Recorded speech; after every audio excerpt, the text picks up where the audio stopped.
Deals. And Bonds hits one high. It's a deep. It is out of here. 7:56. Bonds stands alone. Now Booker with Tucker on him. Throws it up for 8. Shot blocked by Antetokounmpo. What a block from Giannis. 17 seconds from Game 7 or from championship number 6. Jordan, open, Chicago with the lead. Minute remaining. And they're putting Curry in the pick and roll, trying to get him on Irving. Irving and Curry, one-on-one. Irving puts it up. It's good. Kyrie Irving from downtown. We're sending it in, Jerome. That's for damn sure. Yes. What is up, everybody? Welcome to Taproom Sports Podcast. I am your host, Jordan Stacks on Stacks Lats. Joined, as always, with my guys, Mr. Big Ball and Ben Larson. Sir. Swerving Irvin Washington. What is up, fellas? How we doing on this wonderful Tuesday evening, August 15th? Or if you're on the East Coast, it is August 16th. Midnight 30. We're doing better than the Orioles, that's for sure. There we go. That is for sure. Man, happy to be here. Excited. How those wins going tonight? The which ones? Wins. Like the monsoons. Oh, no monsoons tonight, dude. We're good tonight. We are good. The stream is looking good. Sorry to those that tuned in on Sunday. We had a lot of technical difficulties due to the weather out here in Vegas. But you know, Ben, we're back, and everything's good right now. So let's keep our fingers crossed that no, this is monsoon season, so you never know. Something could roll right in and just torrential downpour for an hour. But as of right now, we're good. We are good. Oh, yeah. What are you sipping on, beers for tonight? I don't have a special beer tonight, man, but I saw you pouring something. So yeah, I do. So I have a collaboration tonight. So I'm drinking Hoppin' on the One. So it is a collaboration between Belgian Beaver and Altamont. Nice. Yeah, super hoppy. I mean, I can just smell the hops radiating off this, so you would not like this even come close to this one. But it is a West Coast IPA. It's got 100% New Zealand hops. So you have Tahiki, Nelson, Cryo, Nectaron, and Rawaka. So coming in at 6.5. Great can art of the beaver and the little tiki guy Nice. that Altamont has. Hell yeah. That's a nice driving can. down the one. Oh yeah, it's pretty dope. That is a dope can. I like that. Yep. I like that. I'm just sipping on a little something right now. A little something Nice. IPA. Some Bush Light. No, a little something Lagunitas. I don't drink no fucking rainwater. Come on, dog. What are we doing here, bro? Man, what a day in MLB today. We learned that Shane McClanahan is going to be out for the year and all of next year. TJ. Yes. We kind of talked about this on Sunday about, why we were kind of down on the Rays going forward. Obviously, the Franco issue and then the McClanahan injury. Like, where does this put the Rays now? Like, how are they going to move forward this season? This was a team that was on a historical pace the first month and a half of the season. And now they could very well find themselves, maybe on the outside looking in when all is said and done. I mean, we've seen that epic collapse that they've had since the first half, just right before the first half of the season ended. But, I mean, it just keeps getting worse and worse and worse for this team. So, yep. I mean, at this point, I'm still on the whole if Franco's out for a while this investigation is going on. This could be it for the Rays. They didn't pick up a legit number one starter like they number one, number two starter like they should have at the deadline. And I think that's going to come back and haunt them. Well, they went on and got Aaron Savali, and Savali's been pitching like a 1 or 2 starter this year. Like, if you're, but how long is that going to last? Yeah, I mean that's the thing is like that he's definitely pitching better than he's ever pitched in his career, which leaves you to some speculation or concern if you're a Rays fan or you're the Rays that maybe there's some regression coming. But I mean, Zach Eflin's been pitching really well too. Littell's been stepping it up. But yeah, I mean these aren't guys that you want going forward like as your ace and stuff. So I do agree with that. Yeah, they're not game changers. I think the most important part for the Rays to continue their success is going to be their offense and their bullpen. Yeah. And we've seen their bullpen kind of not like falter, but they definitely haven't been as good of late as we're used to since the All-Star break. Tampa Bay Rays bullpen, where they at? Tampa Bay Rays bullpen since the All-Star break, 4.02 ERA, which would be 24th in Major League Baseball. Yeah. So definitely not what we're used to seeing from the Tampa Bay Rays. So I mean they got to figure that out, dude. Like, Fairbanks hasn't been good. Jason Adam hasn't been as good as we're used to him being, as we're used to seeing him be. So that is of concern. And I said on Sunday I wouldn't be shocked if the Rays missed the playoffs. Yeah. They're 71-4. I'm sorry, go ahead, Ben. Oh, I think we can go back to July. Where July offensively and defensively they could not put a single thing together.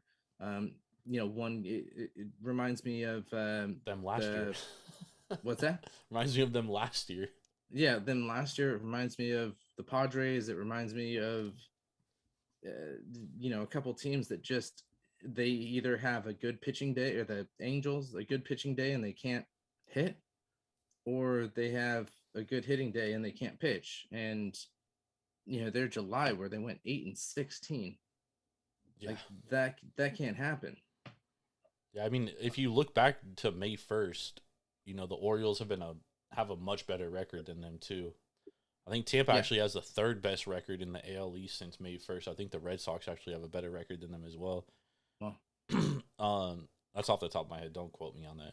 I'm pretty sure. August is getting a little bit better, but July was just so atrocious.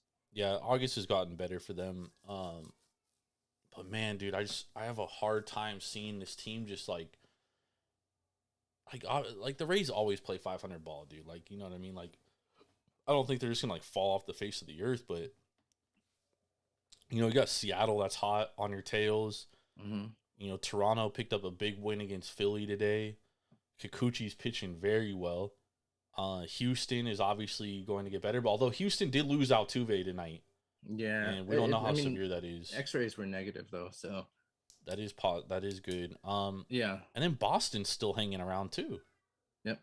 So, I mean, there definitely could be a scenario here where they definitely miss the playoffs, dude. Again, I think it all surrounds Wander. Yeah, because that offensive bat in the lineup is critical. Yeah, if Wander misses an extended period of time, dude, that is massive. So yeah. I mean, he is their best offensive threat. I mean, Rosarena's close, Yandy is close, but Wander is it. Yep. Because he has that long ball. Oh, I guess you could put Yandy still above that. So let's talk about the Rays. So tomorrow they're facing the Giants. Do we have a line on this game yet? We do not. Yeah, because the Giants haven't announced a starter. Although the Giants are probably going to pitch another bullpen game because that's just what they do. So I wouldn't even like put it. If you like the Giants against Aaron Savali, I wouldn't even care who starts for them, to be honest, because I guarantee you it's going to be a bullpen game. Yeah.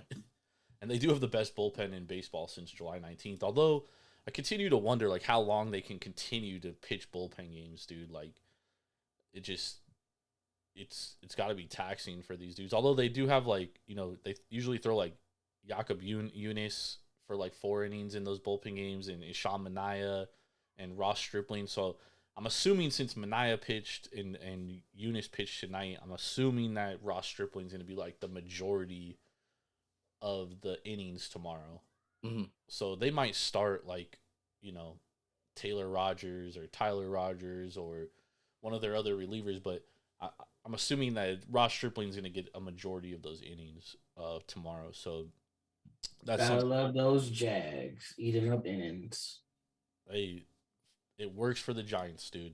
As long as they can hit, dude, that's their issue. Is like their offense since the All-Star break has just been awful, dude.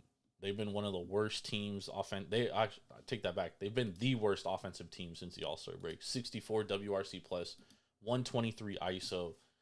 I mean, they haven't been able to hit at all, Ben. Yep. And an automatic fade versus lefties. Yeah, and they definitely can't hit lefties. Although tomorrow, you know, Savali's pitching, he's not a lefty. Yeah, he's a righty. They're pitching here. They're hitting better against lefties than they are righties. And since the All-Star break or overall? Just overall. Are you sure about that? Damn. Yes, I am. Let me see here. No. Against right-handed pitching, they have a 97 WRC plus this year, a 161 ISO. Against left-handed pitching, they have a 87 WRC plus, 130 ISO.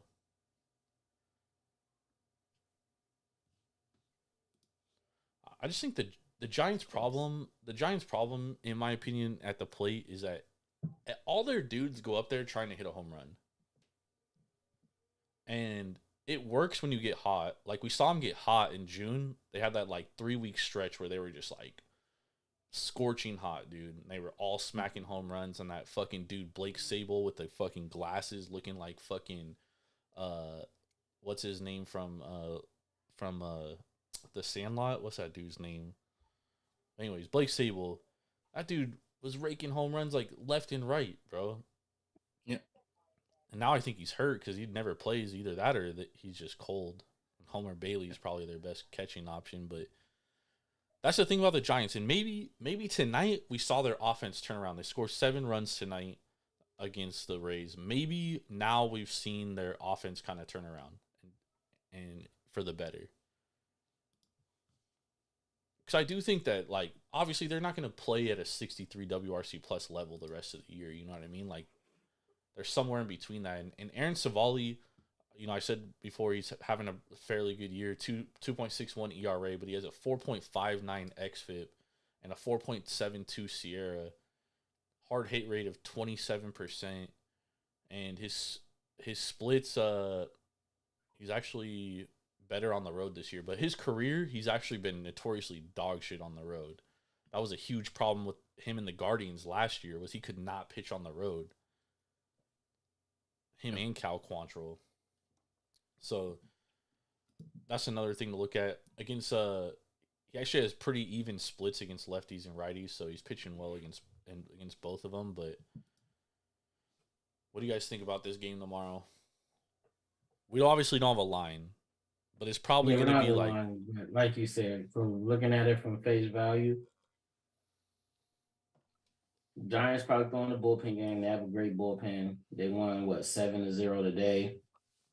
The first game, it didn't look like the Rays missed Wander at all. They scored 10 runs. Today they scored 0. So is it going to be a pitching duel tomorrow? Honestly, I would probably look at the under. Yep. It's probably going to be like 7.5, 8. I'll say this about last night. Last night, the Giants were playing like as heavy of a shift as you can without the shift. And the Rays just kept hitting it the other way. Just hitting it the other way. Hitting it the other way. You know, they didn't hit a single home run. All their hits were fucking opposite field, gap to gap. Tonight, the Giants played more straight up and it kind of eliminated a lot of those hits. So they did learn from that. They hit one home run last night. They did hit one home run. The only thing I'm worried about is yes, the Giants have a good bullpen, but they've thrown a lot of pitches, in even just the last 2 games against the Rays. Yeah, but tonight Mania threw like 5 or 6, 7. Yeah, but he's obviously not going to pitch tonight. Like, they only had 2 or 3 guys pitch total tonight right? They had Junis pitch 67, Minaya 57, Rogers hit 5, but he also hit 14 the night before. Are you sure it's the same Roger? Because they're Um, both T. Rogers. I know. 3, 6, 7, 1.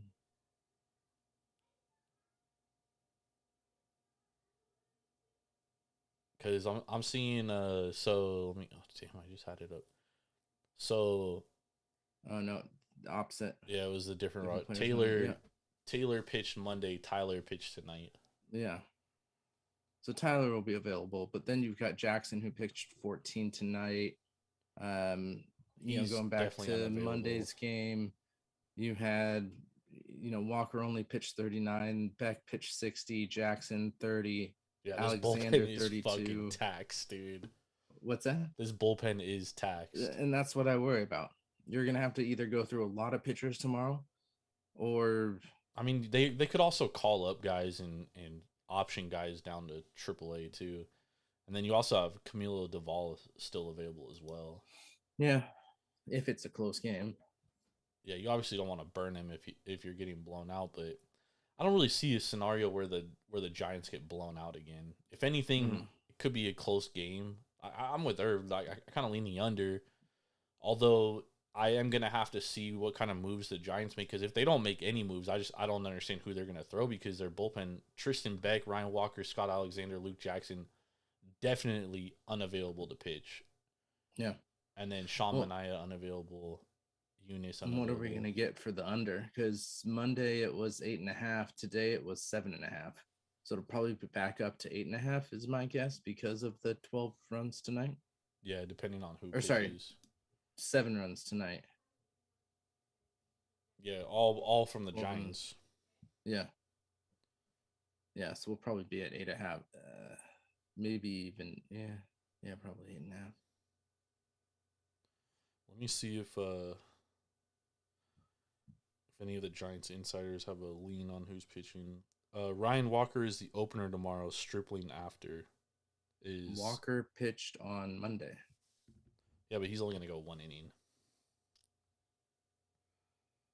This is from I guess he only went 2 innings. This is from Susan Slusser, is the Giants beat writer from the San Francisco Chronicle. She said Ryan Walker opening, Stripling after. And Stripling isn't on the roster right now either, by the way. So they'd have to option somebody out to bring him in. So we'll see what happens with that. Slight lean to San Francisco, though, just because I'm not high on Savali, and I'm definitely expecting regression. San Francisco, again, one of the best bullpens and the best bullpen in baseball since the All-Star break. They just got to figure out how to fucking hit. Probably lean the under more than anything, but obviously until we get some lines out, not very many plays. So follow us on the Twitter machine, the X, and maybe we'll post something tomorrow. Taproom_sports. At Taproom_sports. All right, let's move on to the next game. We got the Miami Marlins against the Houston Astros. And this is actually an intriguing matchup, as we have Justin Verlander on the mound against Jesus Luzardo. Right now I'm seeing consensus lines of Houston minus $1.28, Miami plus $1.18. 7.5 for the over under. I still kind of want to shoot that at least under first 5. No Altuve either. Yeah. What do you think about this one? What's the total at, Ben? 7.5. 7.5. Or what do you think? I definitely. I think I gotta stay away from the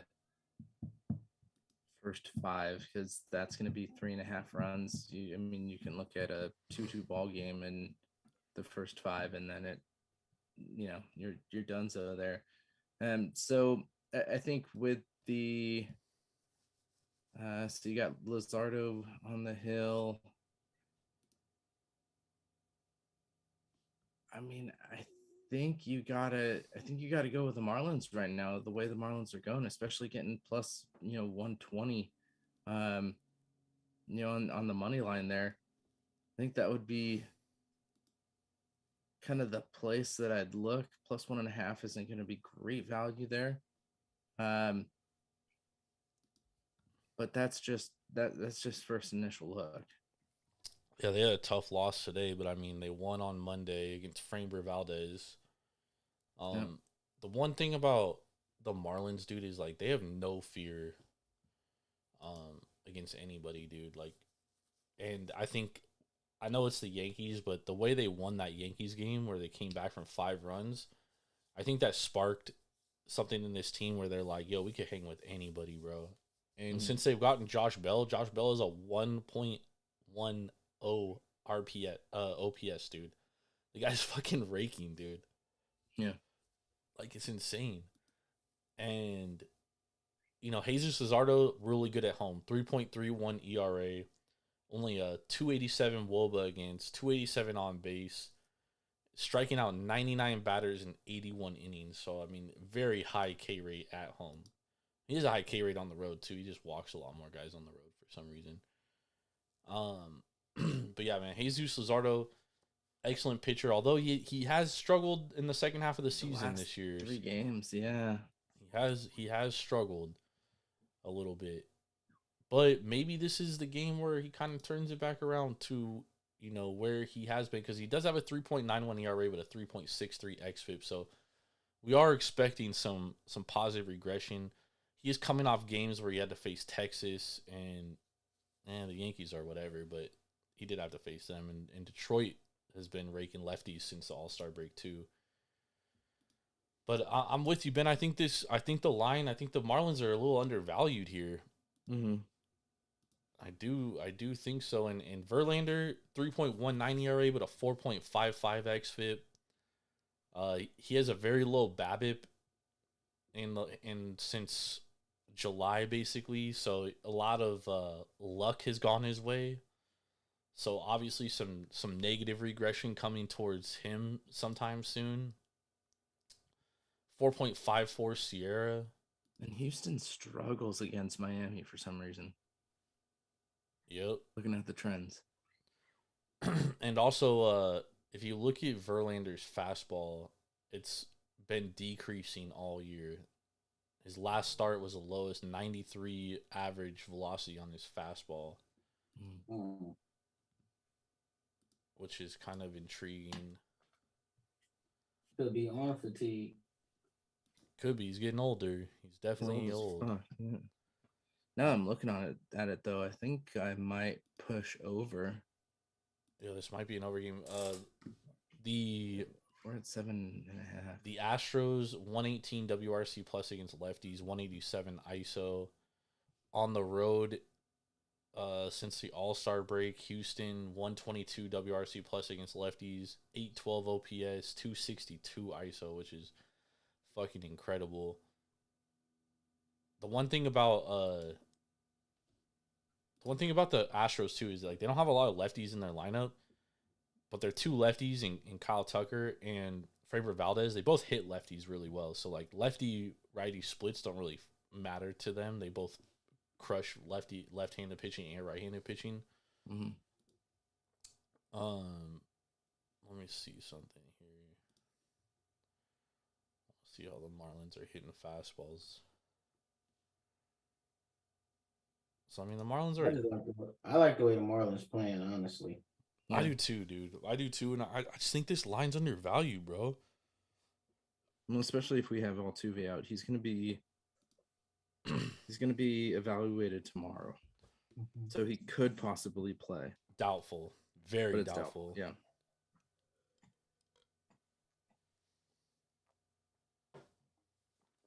Yeah, I like the Marlins tomorrow, dude. Yeah, plus money too. Plus 116. I think Jesus bounces back, has a phenomenal outing. Houston doesn't strike out a lot. That does kind of concern me. I'm not going to lie.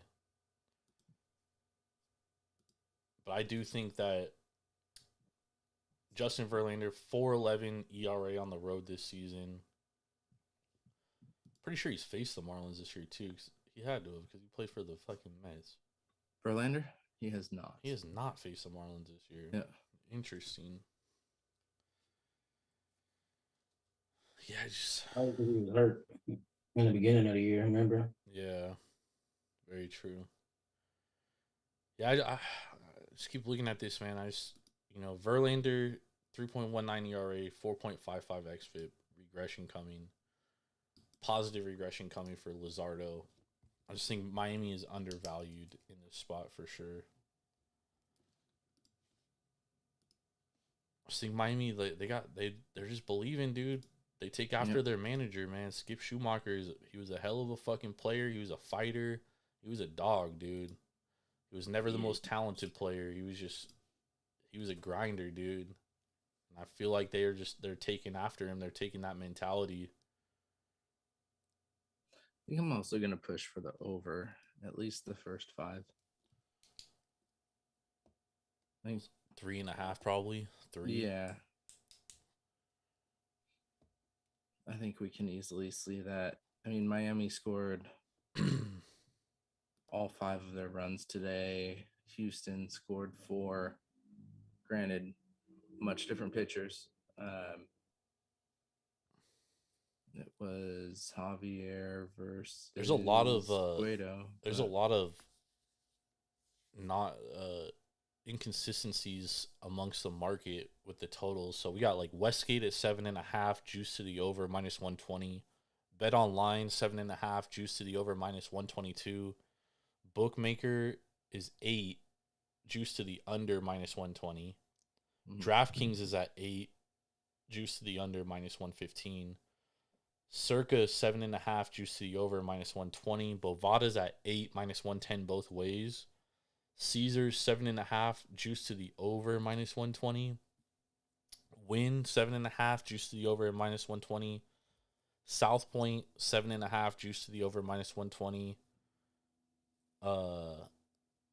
Bet US 7.5, juice to the over -120. Yeah. So the only thing that worries me about that, Ben, is the sharp books like Westgate and Circa are both at 7.5. Yeah. And usually they're ahead of the market, which tells me if you like the over to bet it there. Yeah, it's 7.5. But they don't lose a lot. Honestly, I might look it for an 8 and take the under. You might be right though. It might go over the first 5. Yeah, I'm looking first 5. That's my favorite of the. If you're sitting at 3.5. Yeah, there's not a lot of first 5s out right now because most books don't put them out until the day morning of. Actually, no, but none of those books I just mentioned have a first 5 line out. Mm. I'm gonna stay away from the total, dude. I'm gonna take Miami money line. I like. Let's go fish, dude. Let's go, motherfucking fish.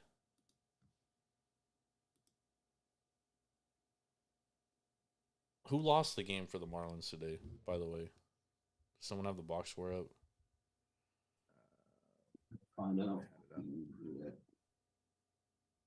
Because I know they lost it towards the end of the game. Yeah, they lost by 1 today. It's tied 5-5 in like the 7th or 8th. Mm-hmm. It was. God damn, where is it? Oh, there it is. The loss went to AJ Puck. Shocker, dude. The worst fucking guy in their bullpen. So he definitely not pitching tomorrow. 1 inning, 1 hit, 1 earned. So he gave up a fucking home run. And strikeout. Dude, he sucks, dude. He gave up a home run to Kyle Tucker. See, that's what I'm telling you, dude. You can't pitch Kyle Tucker left on left splits, dude. He smacks lefties. Was it Tucker? Oh, Yeah, it was Tucker. He hit the game winner, 7th inning. Yeah, 422. Smacked it. Dude's hot right now. Just don't pitch to him. Yeah. What are y'all doing? I like the Fish tomorrow. I like them to bounce back, dude. Bounce back. Bounce back season. All right, let's move on to the fucking red hot Texas Rangers, who I swear to God, dude, this team is due for regression, dog. And I keep saying it, and I'm gonna keep saying it because it's but they're going up against Detmers tomorrow. yeah, dude. I mean, I'm struggling. Yeah, I'm not gonna sit here and say take Reed Detmers. I lean the Angels today. I'm so glad I didn't bet it, but I was very, very close to betting it. But man, this Rangers team, dude, it's just like I watch this team and it's just like all these good. all these Jags having fucking career years, dude. Like it's insane, bro. It's insane. Mitch Garver, dude, hitting fucking Jags. We got fucking I don't even know who the fuck half these dudes are. And I watch fucking baseball every fucking day. Just Jankowski, dude. This guy's been fucking bouncing around from team to team for years. Fucking everyday center fielder for the fucking Texas Rangers, bro. I fucking bet. Sir. I fucking bet, dude. Is Josh Jung back in? Nah, he's out. He's out for like probably the rest of the year.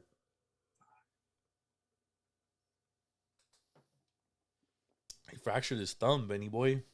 10-day DL. Yeah, he's on the. They're not gonna put him on the 60-day DL, or else he's not gonna be eligible for the playoffs. Oh, he underwent surgery Wednesday. Yeah, they said he's out till at least mid-September, but that was 6 days ago. Okay. But they're probably gonna hold him out until the playoffs, so he doesn't hurt himself. So we got Detmers against who the fuck we got pitching for the Rangers here? John Gray. Oh, Mr. fucking regression due himself, dude. I mean, his last start was quality against the Giants. Yeah, but everyone's pitching good against the Giants right now. Yeah, Miami not bad, but not great. No, pretty bad. Horrible against Houston. Yeah, his second half of the year has not been good. Yeah, I mean, you look at his stats. He has a 3.65 ERA, 4.33 xFIP, 4.53 Sierra. The dude's been mid, bro. Like so we're pumping the over here. Oh, it's at 9. Yeah, it's up there. He's faced the Angels before this year, hasn't he? No. Gray has not faced the Angels. Bro, how do you not face a division opponent once all season? That's crazy. That's insane. So this is the reason why I stay away from this game and why I stayed away from betting on the Angels today is that the Rangers, they're like unbeatable at home. They have the best home record in all of baseball. And I was talking to Irv about this before. I forget, it was the Marlins. I was watching the Marlins and the Rangers. And I was watching the Marlins broadcast. And it was in Texas. And the Marlins broadcast was saying how the players on the Marlins were saying how weird the field dimensions are in Texas, that it almost throws you off. That it's very hard to adapt to in such a short series.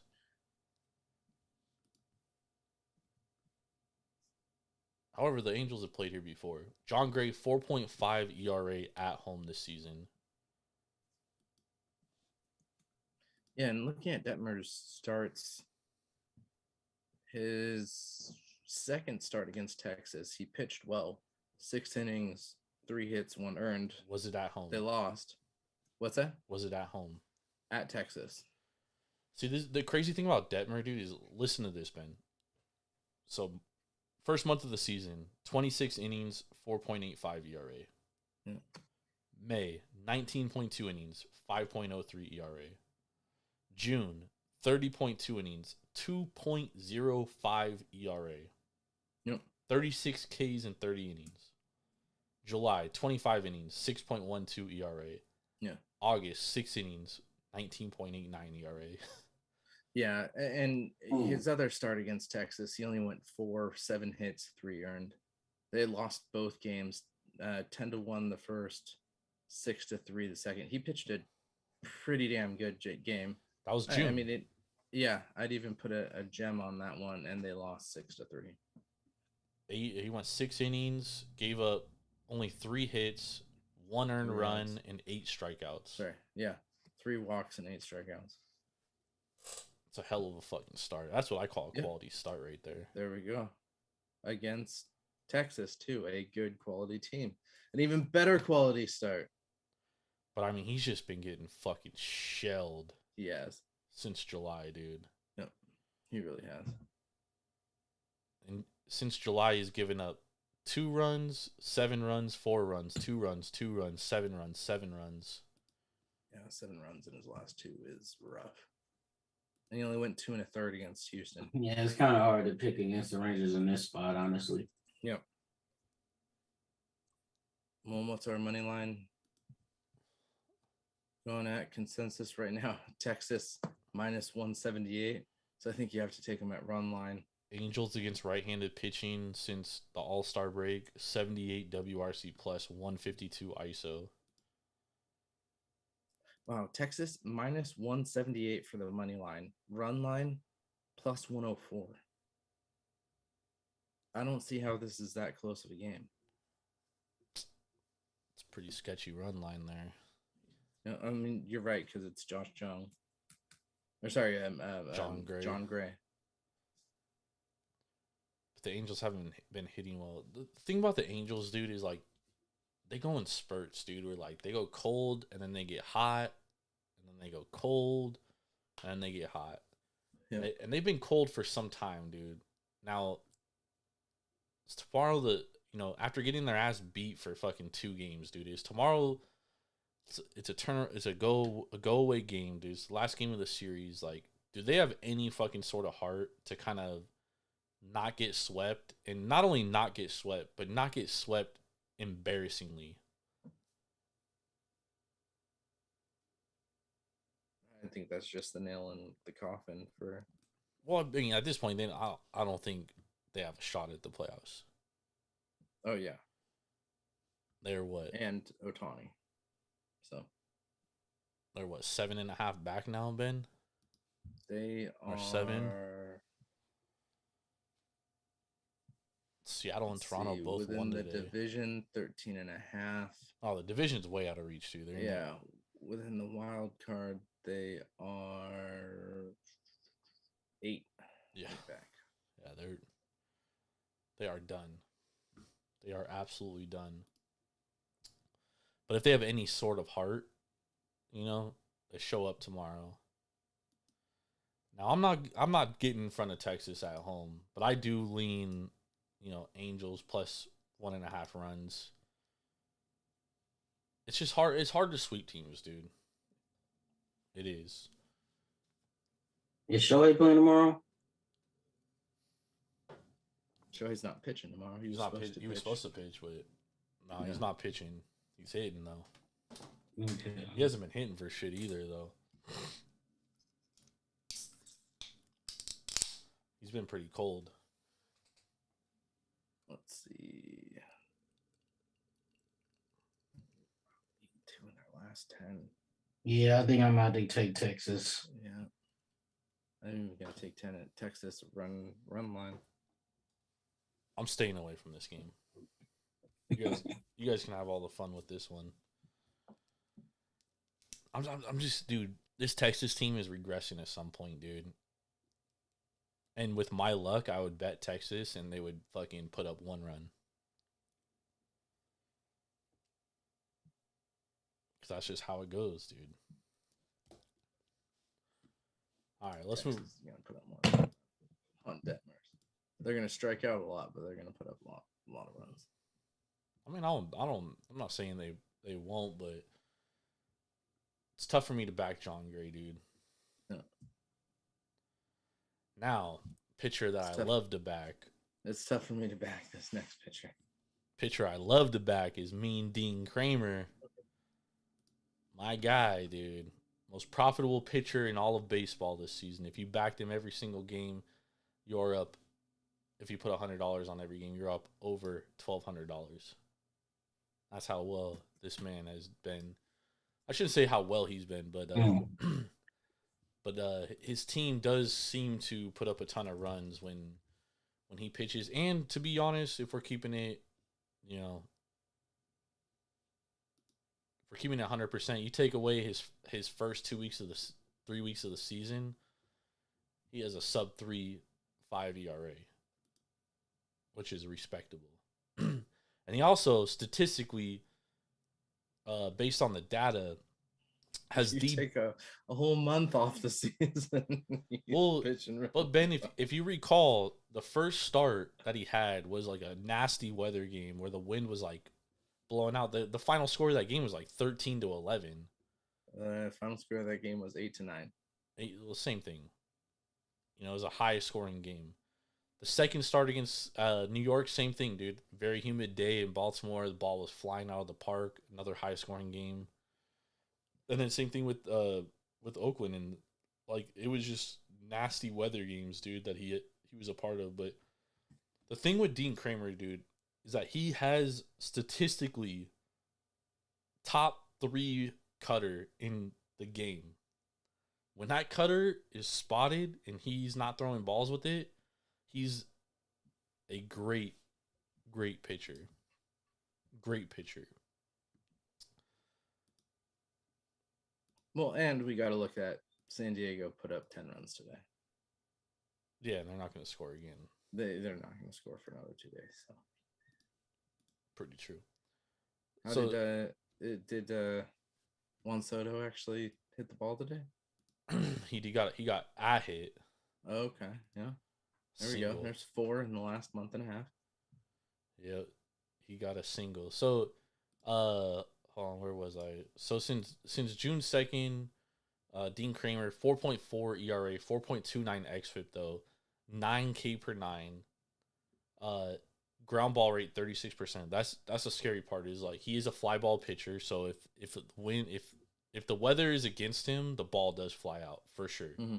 He's a fly ball pitcher. He's a strikeout fly ball pitcher. That's the concern. But, you know, he went 7 innings against Houston, 2 earned, 5 Ks. Like, he steps up against the good teams. Philly, 7 innings, 1 earned. Dodgers, crushed. Miami, 6 innings, 1 earned. Yankees, 7 inning, 1 earned. Like, he likes to step up in the big moments when his team needs him the most. He's Jewish, man. That's what we do. I guess. What? That's what we do. That's what we do. He pitched for Israel in the WBC. Mm-hmm. Okay. Oh, he's proud of his Jewish heritage, man. I love that. Well, and you're getting moneyline consensus for Baltimore is plus 144. Yeah, because he's opposing Blake Snell. That's why. But you got to remember, dude, Blake Snell's a walk machine.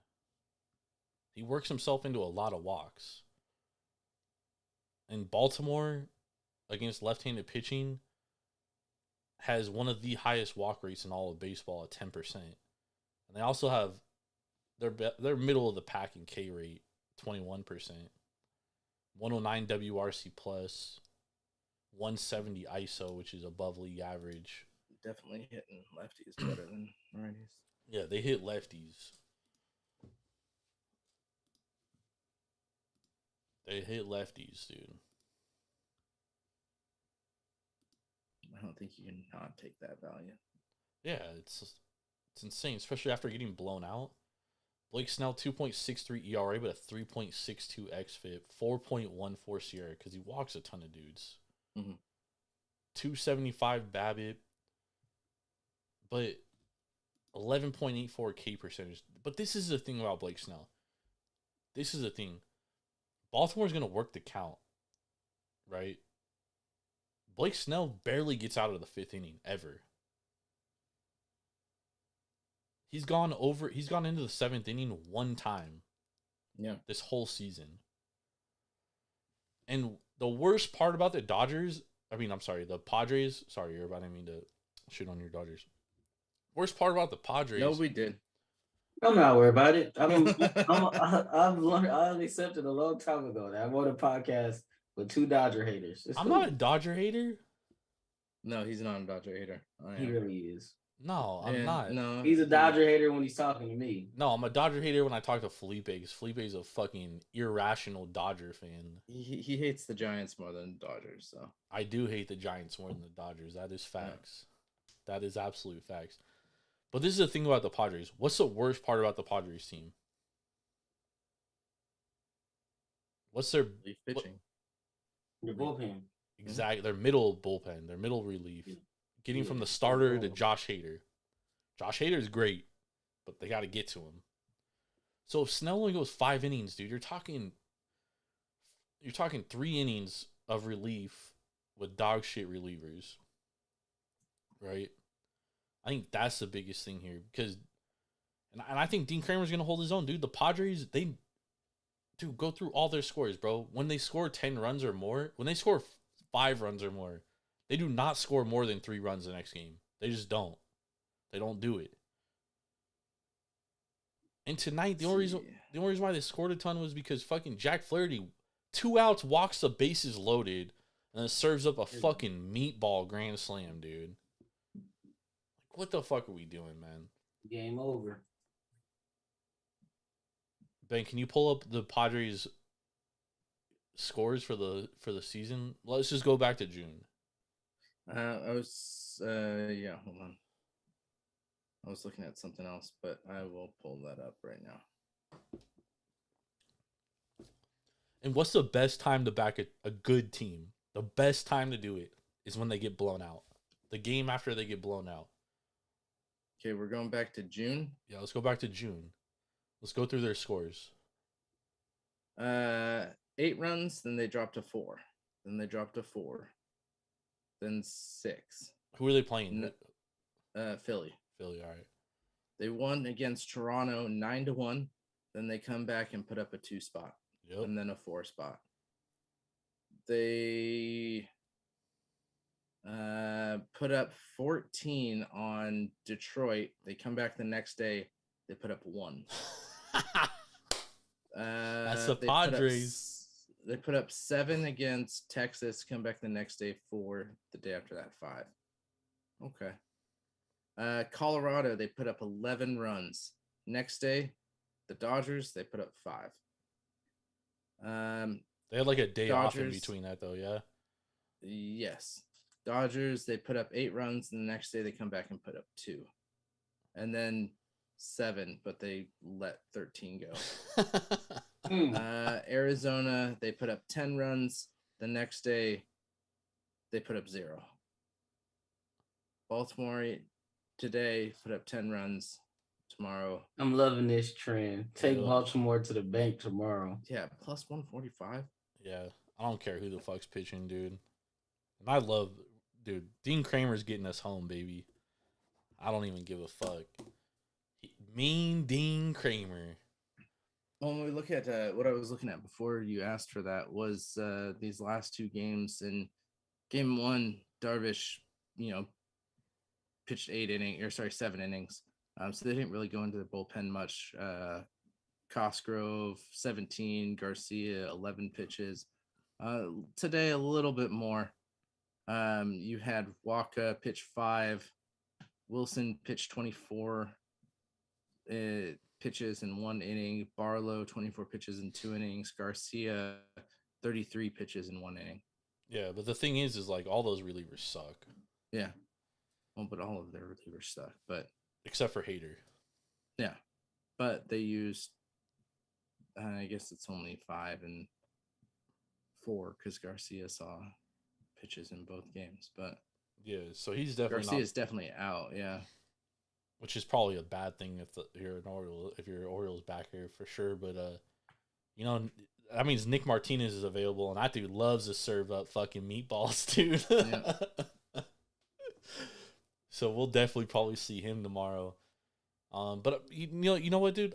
I wouldn't be shocked if the Orioles knock Snell around, dude. It would not shock me in the least bit. It also wouldn't shock me if this is a fucking 1-run game going into the fucking 7th inning because, like I said, Snell walks a lot of guys, but he does strike out a lot of guys. But the Orioles do have a low K rate against lefties, and they do have a high walk rate against lefties, which I think is beneficial. So it's going to put Snell into a lot of high leverage, high stressful situations to the point where I doubt he goes 6 innings, dude. Yeah, I'd be shocked if Snell goes 6. Yeah. So I'm banking on Dean Kramer to go pitch for pitch with Snell for 5 innings. Kramer can give up 3. All right, we can go down. We can go in the whole 3-0. But what I'm banking on is that we get to that bullpen by the 6th inning, and the Orioles put up runs against the bullpen. Orioles have a day off on Thursday, and then they have a 3-game set against my other team. Well, it's not going to be difficult to go against the A's, so It won't. So it's a young Orioles team, though. They don't know any better. no. A veteran team. Who do the Padres play next? Probably be back for the Giants.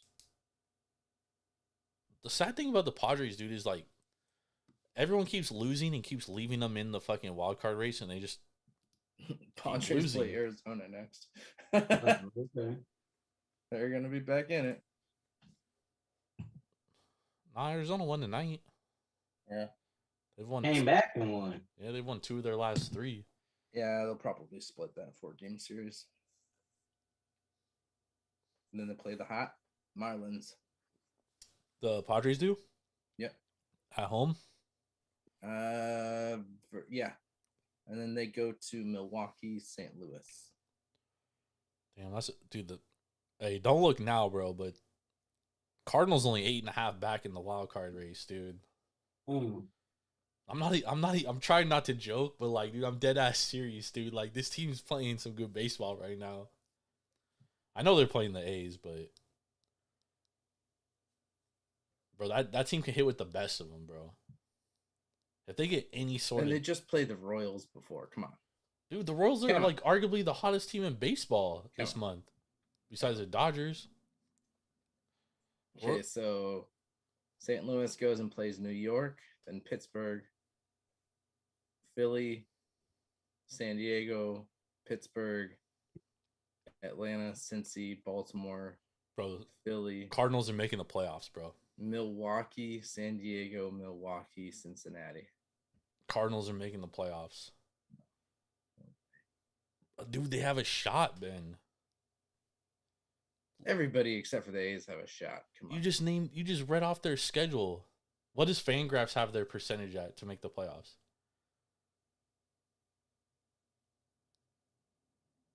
Like 8%, 8.7. Right now, I don't have that listed.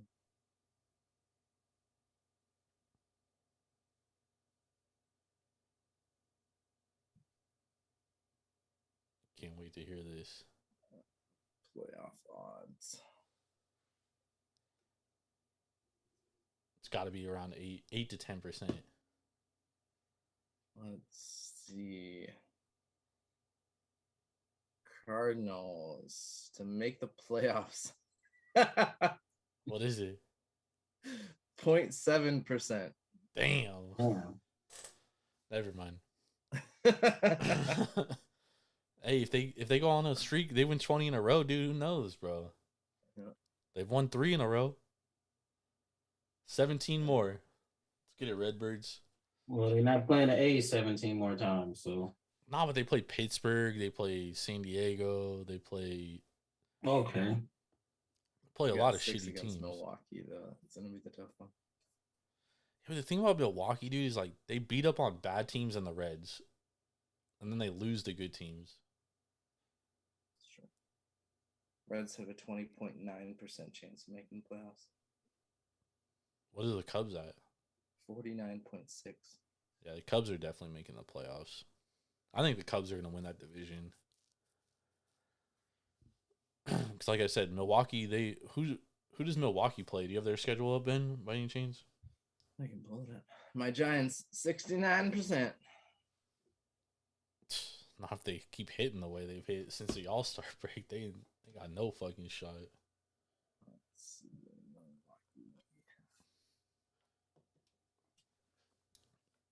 Because the thing, like I said, dude, Milwaukee, they beat the Reds and bad teams. They don't beat nobody else. They don't beat good teams. I would love to see what their record is versus teams over 500. Let me see if I can find that. Versus winning teams. And then So Milwaukee has. And then we could take the Reds out of that and see what their. Ooh. They got a little lull, but they have 2 against the Dodgers. Then they go into Texas. 2 against Minnesota.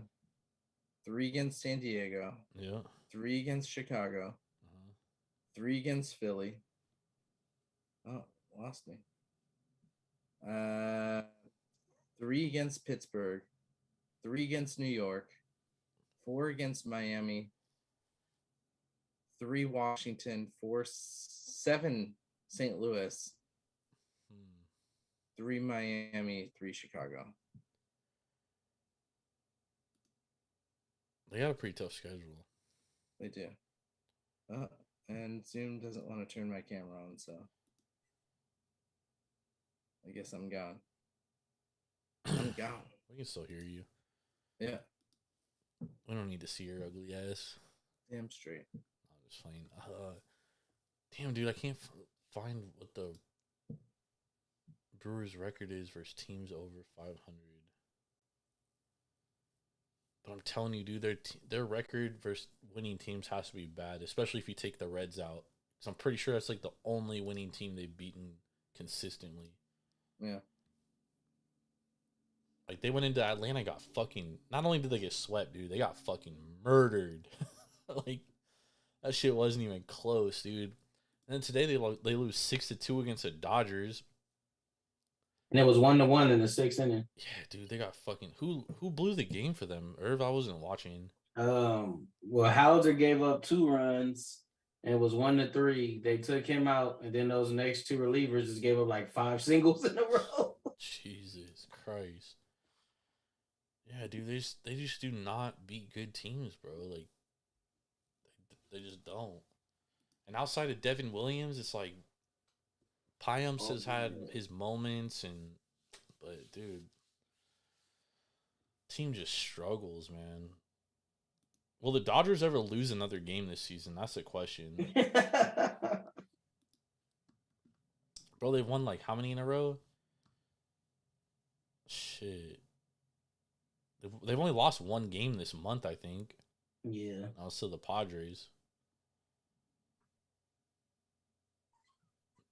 Insanity, dude. They're gonna run away with that division, given how much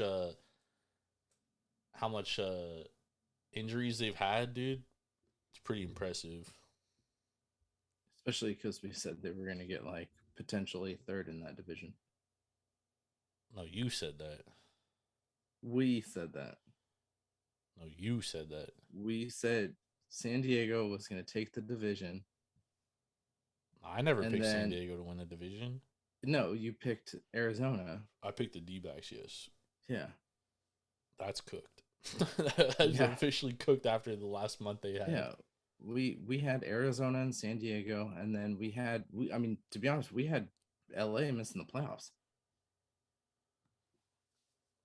Yeah, I mean, I wasn't ready to bet them to make the playoffs, only because of their starting pitching question marks. Yeah, I stayed even kill. I said I wouldn't be surprised if we won the division by 10 games or we missed the playoffs. So it was either going to be all good or all bad, because this was an adjustment. Well, this was a transition year for the Dodgers, honestly. Yep. And it's just another reason as to why Dave Roberts is never going to lose his job. He could do whatever he wants, dude. That dude is never losing his job until he retires. Because this team, they are regular season. They're marathon champs, dude. They just don't sprint very well. They're good. Steve Prefontaines, or who's a good marathon runner? I don't know. They're that guy. They're not Usain Bolt in the playoffs. Oh shit! Do you know a single marathon runner? Yeah. Hey, they run 26.2 miles very well though. There we go. They're always like the best regular season team. The All right, Dodgers have won 1, 2, 3, 4, 5, 6, 7, 8. they've won like 13 division titles. They didn't win the division title in 2021 though. They lost that to the Dodgers. I'm sorry, the Giants. Mm-hmm. Then beat them in a 5-game series. They sure did. Put the Jags in their place. All right, let's get some best bets, boys. Let's go, y'all. I got Rangers at home money line, and I got the Orioles money line. So, you got Rangers minus, what is it, 172? Or run line, whichever one. I feel comfortable with both. And then you got... I'll just go money line for the bettors out there. And then you got Baltimore plus 145. Yes, money line. Bounce back tomorrow. All right, Benjamin, what are you on? I really like that Baltimore plus 145, but since Irv's taking it, I'm going to go over gang tonight. And we're going to go Astros Marlins over first 5 at 3.5. And then we'll go LA Texas over first 5 at 4.5. I also like Astros Marlins over for the whole game. Hold on. You said LA Texas. I'm sorry. LA Texas over what? 4.5. First 5? Yep. All right. I'm going super underdog day. We're going Miami money line plus 116. I like that one too. And then we're going Baltimore money line squad ride plus 145. I think You know what happens when we do that? We win. We win. The last few times we did. The only time we have a problem when it's a squad ride is NFL. Yeah. So all three of us like a game before the end of the last year. You fade us, but the end of the year we was killing it. Yeah, that's true. Yeah, NFL. You never want to be on the same side. Shit is always all bad for some fucking reason. I don't know why. All right. There we have it. Irv's on Rangers minus 172. Baltimore plus 145. Ben. Orioles money line plus 145. Houston, Miami first 5 over 3.5. And then Angels, Texas over first 5, 4.5. And then myself, I'm on Miami money line plus 116 and Baltimore money line plus 145. Let's get it. Let's get to the window with some fucking winners. Yeah. Damn, I was gonna ask you guys something. I like had it in my head all fucking show, and now I fucking forgot it. I do have to say this Belching Beaver Altamont. It's good. Not the best. Oh, damn. It's overly hoppy. I think it's overly hopped. Overly hopped. Yep. I mean, this whole podcast, I still have. Damn, where's that video when we need it of the girls telling dudes don't drink seltzers? Yeah. I mean, I got some seltzers in the fridge too. Go into that. Dudes don't drink seltzers. They're bitches. Men drink beer. Dudes that drink seltzers are bitches. That's one of the greatest videos of all time, dude. We should have the audio and to always play that. Yeah, I agree. I need to get that up. Man, nice show. Enjoyed it, fellas. Good shit. Very much enjoyed it. I'll be back tomorrow with Irv and AK. We'll be breaking down our final college football conference preview for the SEC, the most overrated conference in all of college sports. Hands down. Don't want to miss it. 7:15 p.m. Pacific Standard Time, 10:15 East Coast Standard Time, or Eastern Standard Time, whatever they say it is. So don't miss it. We'll be back tomorrow.